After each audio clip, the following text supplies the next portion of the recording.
Anda orang pertama yang berani untuk tanyakan soalan. Ya. Okey, kenalkan diri. Ya.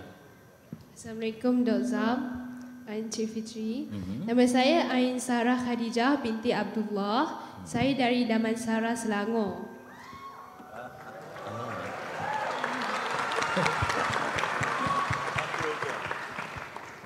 Saya juga dari Pusat Pengajian Ilmu Pendidikan. Okey. Ain ya? Okey, Ain. Dr. Zam, saya ada satu soalan. Saya ingin tahu apakah perbezaan mahasiswa dulu dan mahasiswa kini? Sebab apa? Zaman dahulu ada UPSR, ada PMR, ada PT3. Bermula ya dengan zaman saya dah tak ada dah PT3. Jadi ada tak perbezaan mahasiswa dulu dan mahasiswi sekarang? Terima kasih.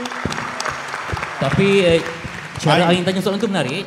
Macam cikgu, apa beza? Ada irama seorang guru ya. Memang nak di guru yang berwawasan ya. Betul. Subjek tumpuan? Cikgu sejarah. Okey.